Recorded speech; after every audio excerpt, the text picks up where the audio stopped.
Hey guys, so a lot has happened in 1 week's time, as usual. I had a really awesome opportunity come up 1 week ago today, and it was totally by surprise, totally unplanned, totally unexpected. My wife one evening was sitting there flipping through her Instagram, and she was like, "Hey, did you know that Jesse, as in Jesse James, is gonna be here?" And by here, one town away from where I live, and at that time it was like Monday, and she was like, I was like, when? She said Thursday. I was like, do you mean next Thursday, next week? She was like, no, this Thursday, like in 3 days from now. And I was like, get out of here. Like, why would he be here?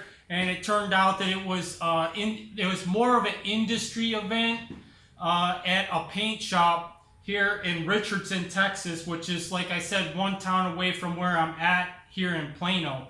And I went to that company's website, and it turned out also that Foose was going to be there, the Martin brothers were going to be there, and a couple other people too, along with a bunch of high-end cars, of course, and a lot of other events that they were having. They had a raffle. They even had lunch for all of us, free merchandise. It was really an incredible experience, probably the best car show that I've been to ever. And it was awesome because it was super low key. I hardly even knew about it, and I do this kind of stuff. For those of you that don't know, this is my 23rd year welding and fabricating, and professionally. And when I actually started in cars during the pro street era in the 90s, and then got into motorcycles. And then everything that happened with the country and the economy happened, especially the collapse in 2008 and 9, blah, blah, blah. Even 9/11 on 2001. Like, we've gone through so many changes in the last 20 years. And I at my level, my small little level, there's no way I could just stay in this. So I was busy just trying to keep my head above water. And in the last 10 years too, that there's something to be said about that, because so many guys have come and gone, so many shops have come and gone in the last 10 years. I'm not going to sit here and list names or companies. I'm sure plenty of you know who they are. But that's one reason why I've always respected Jesse James. He reminds me of Lemmy Kilmister.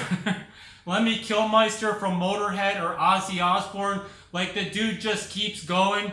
Like, regardless of what else is going on, he diversifies. He just keeps on going. And I think, too, a big part of that is because he's always just stayed true to the craft and building, because he loves building. Like, a lot of people that have that staying power in whatever they do.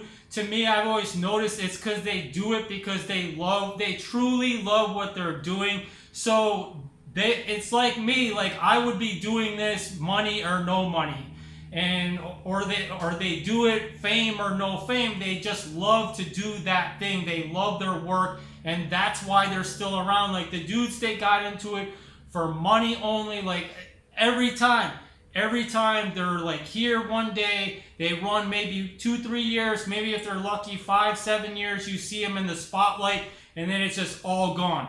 Company's gone, shops gone, blah, blah, blah.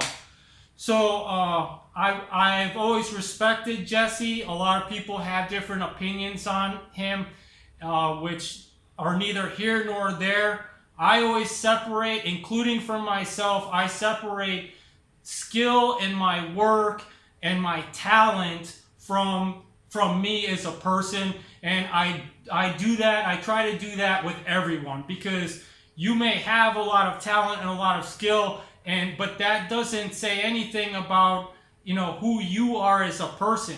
And vice versa, there's some really awesome, great, good-hearted people out there that don't have the most skill either. So it goes both ways.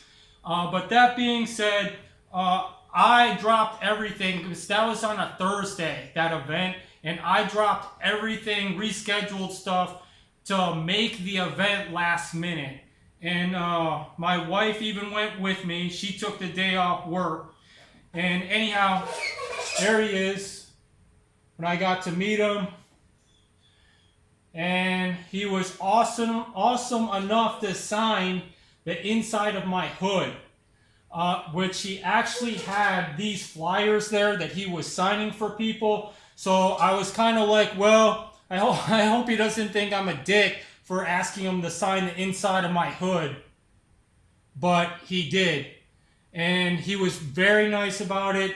And I think he was even kind of taken back too. He was kind of joking. He's like, hey, what kind of hood is this? And kind of like welder talk. And it meant a lot to me because he was one of the dudes that influenced me back in the late 90s, like pre-internet, which is like such a golden time to me in all of this, because it seems like in our culture, like pre-internet, people sought out things like whatever you were doing, you sought it out because that's what you loved and what you were interested in for yourself. And you sought that thing out. And even if you like being a biker, you bought a motorcycle and you rode the bike and you became a biker by riding the bike. And you didn't care if other people liked that or not. And that's why you were a biker. That's what a biker was. Nowadays, it's like I heard a saying the other day that where somebody said people nowadays are more interested in being a biker than they are about riding the bike. But I think you could take that same saying and apply it to so many things, like even the welding and fabrication now, like something I never thought would have became like trendy, and it's become like the same thing. So Jesse's influenced me since way back then. And again, like I said, I separate what people do in their skill and talent and their personal lives. And I think that's one of the downfalls of being famous, is because you get judged by tidbits of your personal life being put out by the media, which obviously likes to tell their own slant and everything. And then people like to judge you for that, judge your whole life on that. And I a lot of times like, man, that would really suck. Personally, I wouldn't like that. But that's the way it is. That's the way our culture is. But I've always followed him for the work. Like, it's all been about the work for me. His pushing your work ethics and his love for welding, forging, all that stuff. And so for 20 some years, and then him starting West Coast Choppers, which got me into the whole thing back in the day. Like so many things, it was kind of a big deal for me to finally get to meet him. And then to have him sign the inside of my hood, that was even a bigger deal. But then, to make things even better, Chip Foose was also there. And not only was he there, but I also got to meet him. And he also went out of his way to sign my hood. Here's Jesse's signature. And here's Chip's signature on the other side. I hope I'm getting this in the shot. And there's the hood with both of them. Obviously, I stripped all my gear out. And Chip. And Chip was also super nice. Just super nice. And he came off as being very humble. And again, with people that have gone away, like back in the day, it was like him and Boyd Coddington were kind of neck and neck all the time. And then Boyd passed away, so now it's just Chip, and Chip's broken off into 10 million other things. So it was awesome to get to meet him, but then to have him sign my hood as well. And it's just awesome. Like whenever I wear this hood now, I got the gear all back in, but in the peripherals, I can see the signatures whenever I weld. I'm still using this hood every single day. Like, it was never my intention that I'm going to get this hood signed and then put it up on eBay or put it in a glass case or something. Like, it's still what I use every single day. So, enough with the hood stuff and enough with the hero stuff. I'm going to get into what's going on. I've got Ratrodtober coming up in 2 days from now. The 16th in McKinney, Texas. I'm not going to say the brewery because I don't know if that's going to have any ramifications. But I originally was going to take the Harley Ratrod as early as 2 months ago. They were asking me, they reached out to me on the Facebook page for that event. And they said, if you want to bring it up, we can probably put that in the brewery for the show. So I said, yeah, sure. We'll see how things are going at that time, but that sounds awesome to me. And while it's running and driving right now, there are some things that I don't like about actually taking it to an event. For one thing, I want to get the firewall done. That's really been annoying me because that's going to clean things up so much by having that closed in. And then the other thing goes right with that, which is having the interior done. The dash I still haven't got in. I still got to do side panels and the entire interior of the roof.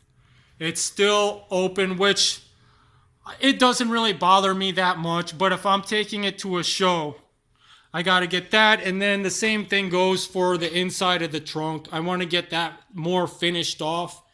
And then the other big thing, which is a really big concern for me safety-wise, is everything on this is still hardwired in. And by that I mean there's stuff like the electric fuel pump that has no inline fuse still, which I already had one short with before.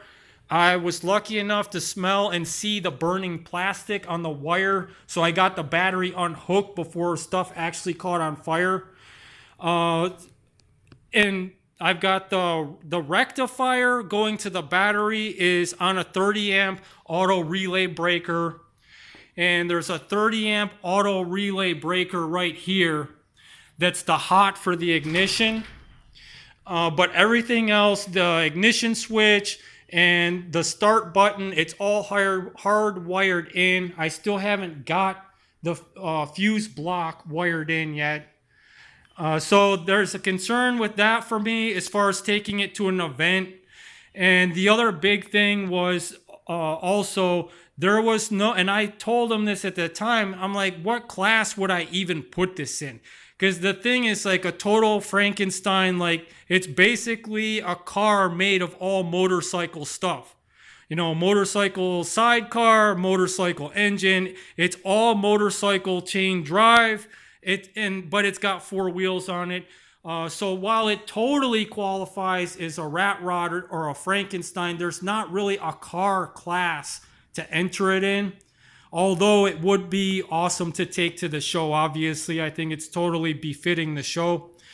And then the biggest deal breaker for me was my transport problem, logistics. I've got a trailer, but my tow rig situation is totally in limbo, and I didn't really want to have to ask to borrow a truck or rent a truck to take the trailer.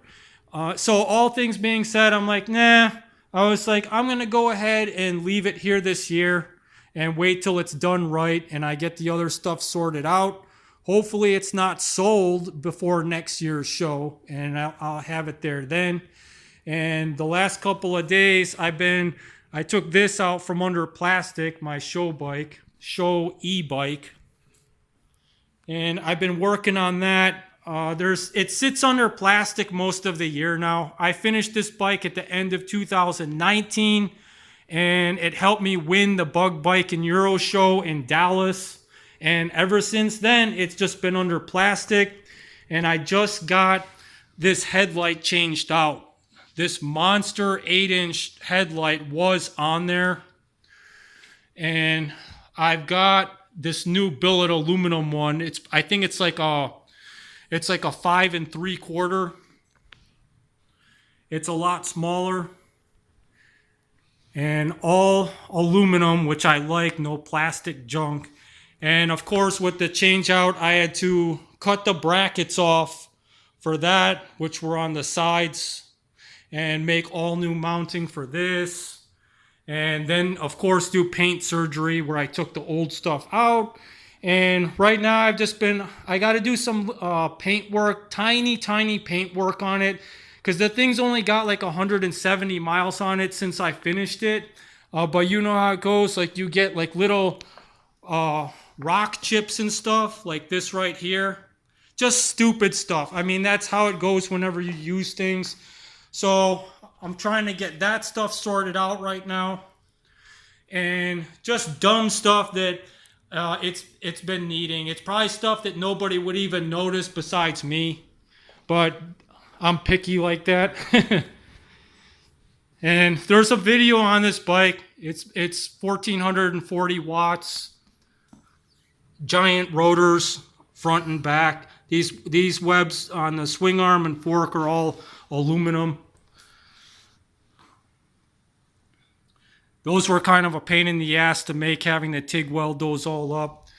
And then the mini bike situation. This mini bike that once again blew up. I've got it all the final welding done and all metal finished out. And I got the engine plate in. I just made my own this time. And right now the engine plate's just tacked in. I'm waiting till I get all the jack shaft parts, which will obviously go right there, and make sure that that's all lined up and working well before I weld that in solid. And then I'm waiting on front axle parts and brake parts before I do the fork so that I can get the offsets right on that. All right, guys, I know a couple of you on my Instagram said that you were going to be at Ratrodtober as well. So if you see me up there, give me a holler, say hello, shake hands or whatever. And I'll keep you posted on what's going on. I got a couple customer builds that are in the works right now too, that I'm kind of going over with people before they bring stuff over here in the next couple weeks. And other than that, I'll keep you updated. All right.